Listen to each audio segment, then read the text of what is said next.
সাবধান, আবারও জানানো হচ্ছে কেউ পঞ্চমুখানি খাড়ির দিকে যাবেন না। ওই জানোয়ারটা লোকালয়ের কাছাকাছি চলে এসেছে। বিপ্লবদা, দেখো ওই হেতাল ঝোপের আড়ালে দুটো লাল ফুল জ্বলছে না, নাকি ওগুলো চোখ? ছেড়ে দে, ছেড়ে দে প্রতীক, বাঁচা আমাকে।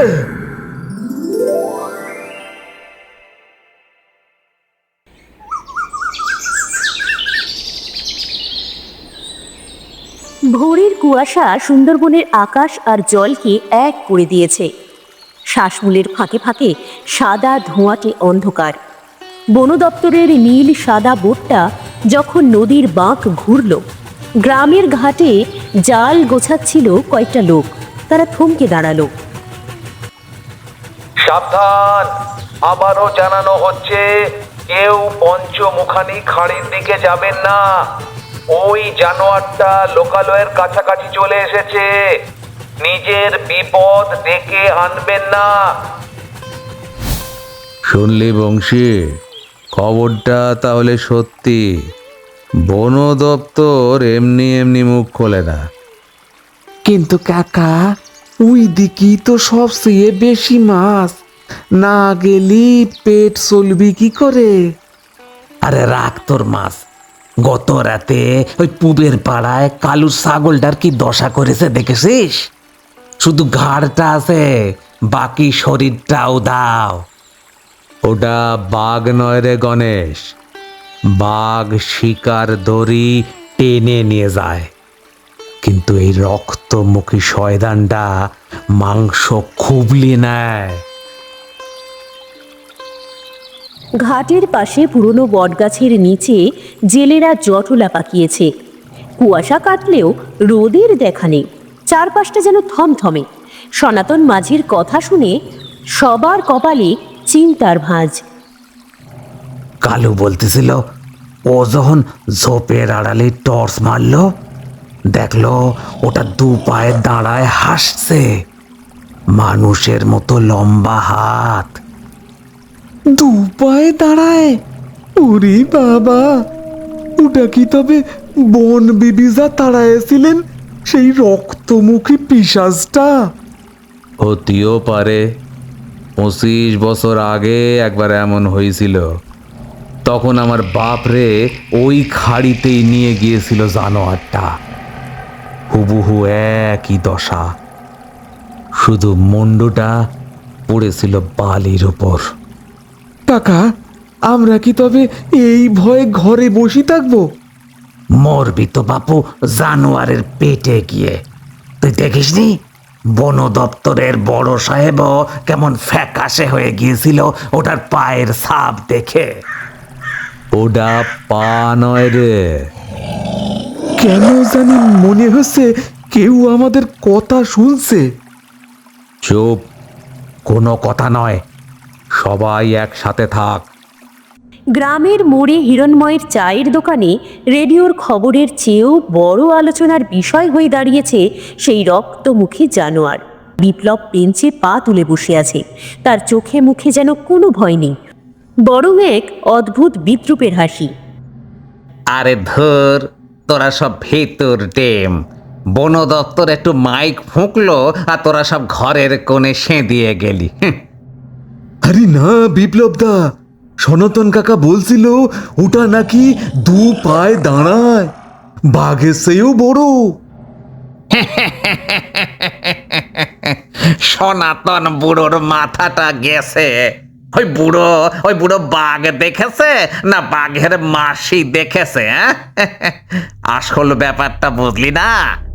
ওই খাড়িতে এখন দামি কাঠের চালান নামবে। তার মানে বন দপ্তর ইচ্ছে করে ভয় দেখাচ্ছে আমাদের দূরে সরায় রাখতে? একদম তাই। পুলিশ আর বন দপ্তরের যোগ সাজস আছে।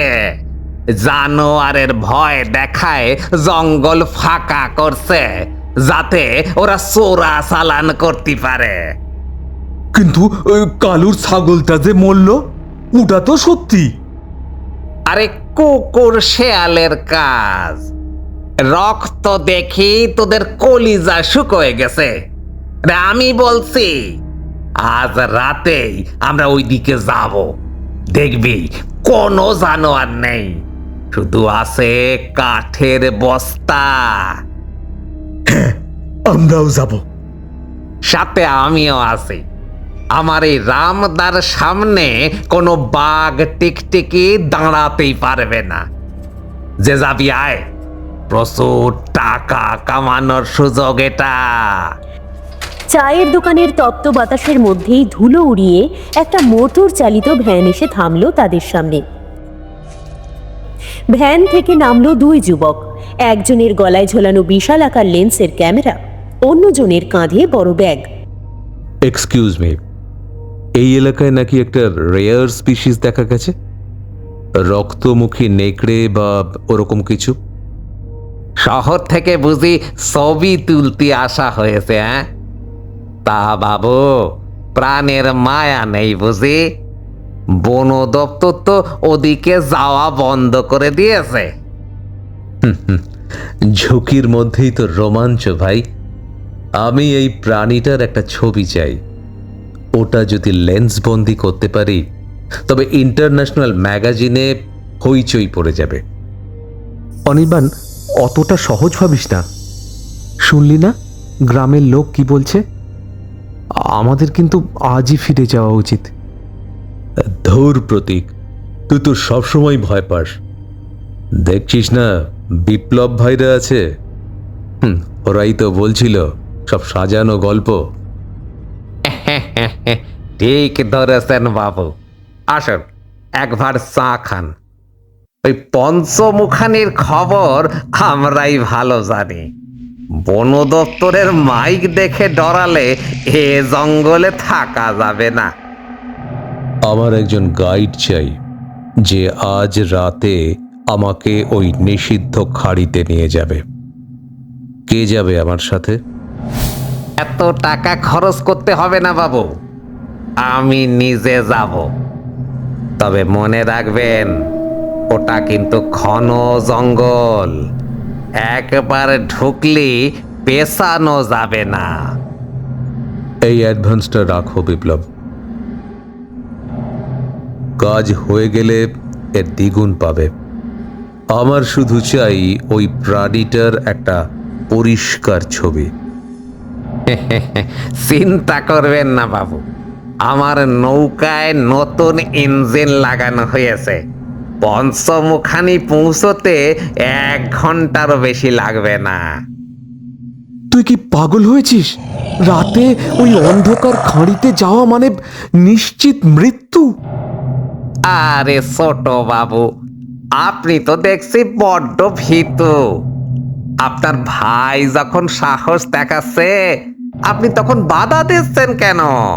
আরে সাথে তো আমরা থাকছি। ঠিক বলেছ বিপ্লব দা, সাথে লাঠি আর রামদা আছে। কোনো জানোয়ার এলেই না কুপিয়ে লম্বা করে দেব। ঠিক আছে, ঠিক রাত 10টায় ঘাটে দেখা হবে। একদম বাবু, খুটখুটে অন্ধকারেই অপারেশন হবে।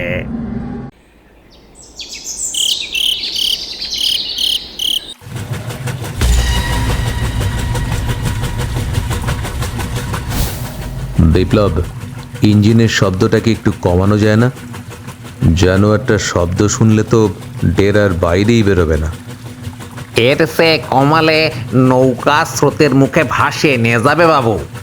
চিন্তা করবেন না, এ শব্দে ওরা অভ্যস্ত।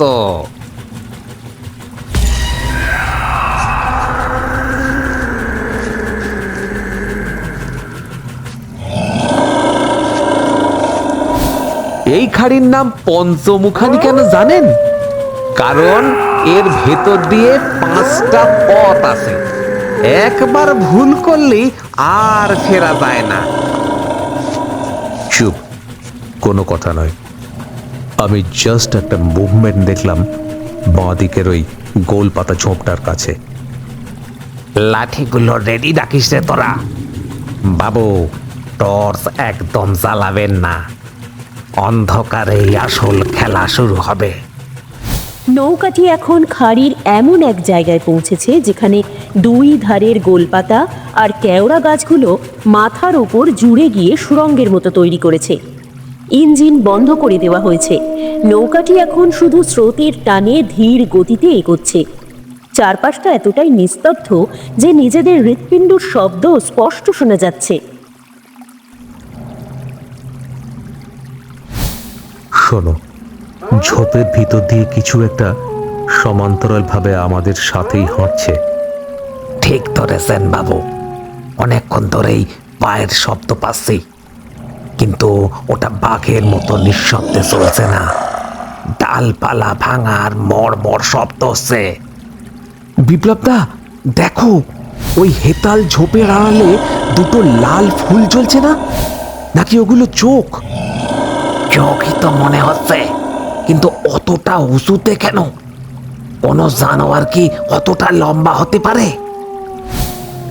আমার হাত কাঁপছে অনির্বাণ। জঙ্গল থেকে পচা মাংসের একটা উৎকট গন্ধ আসছে। ওটা আমাদের খুব কাছে চলে এসেছে। সবাই সাবধান, জানোয়ারটা হাসছে। শোনো, ওটা অবিকল মানুষের মতন হ্যাক হ্যাক করে হাসছে। ওরে বাপরে, এ কি আওয়াজ! এ তো কোনো জানোয়ারের ডাক নয়, এ যেন কেউ যন্ত্রণায় নরকে বসে অট্টহাসি হাসছে। বিপ্লবদা, আমার হাত পা ঠান্ডা হয়ে আসছে। ওটা একদম কাছে, ওই হেতাল ঝোপটা ঠিক পেছনে। প্রতীক, লাশটা রেডি রাখিস। আমি শাটার টিপলেই তুই আলো ফেলবি। আমি পারছি না অনির্বাণ। শম্ভু, নৌকা ঘোড়া, ইঞ্জিন স্টার্ট দে। এ বাঘ নয় রে, অন্য কিছু।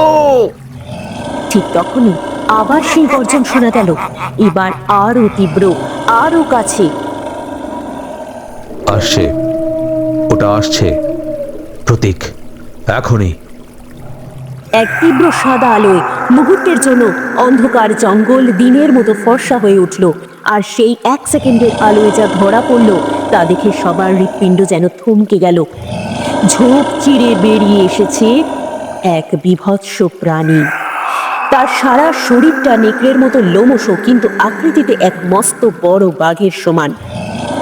তার চোখ দুটো ভাটার মতো জ্বলছে, আর মুখ দিয়ে লালা নয়, যেন ঘন রক্ত ঝরছে। আরে মারে, এ কি দেখলাম শম্ভু! নৌকা ছাড়, জলদি কর। শাটার পড়ছে না কেন? দাঁড়াও, দাঁড়াও। আর একটা ছবি, ওটা তো দুপায়ে দাঁড়িয়েছে। প্রাণীটি এক অমানুষিক গর্জন করে তীরের কাদা থেকে সরাসরি নৌকার উপর ঝাঁপিয়ে পড়ল। নৌকাটি তীব্রভাবে একপাশে কাত হয়ে গেল। বিপ্লব আর শম্ভু ছিটকে পড়ল। জানোয়ারটার গায়ের উৎকট পচা গন্ধে দম বন্ধ হয়ে আসার জোগাড়। অনির্বাণ, অনির্বাণ পালা, ওটা তোর দিকে তাকাচ্ছে। এই, এই, দূরে থাক। প্রাণীটি এক নিমেষে তার উপর ঝাঁপিয়ে পড়ল। ছেড়ে দে, ছেড়ে দে প্রতীক, বাঁচা আমাকে। অনির্বাণ, অনির্বাণ, না না, ওই শয়তান, আমার দাদাকে ছেড়ে দে, ছেড়ে দে।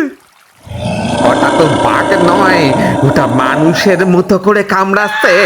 শম্ভু, শম্ভু, মশালটা দে, মশালটা দে। প্রাণীটি তার শক্তিশালী চোয়াল দিয়ে অনির্বাণের কোমর কামড়ে ধরে এক অমানুষিক লাফ দিল।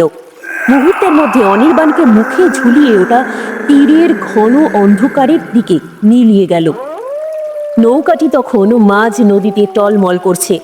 অনির্বাণকে নিয়ে যাওয়ার পর জঙ্গলটা যেন হঠাৎই একদম শান্ত হয়ে গেল।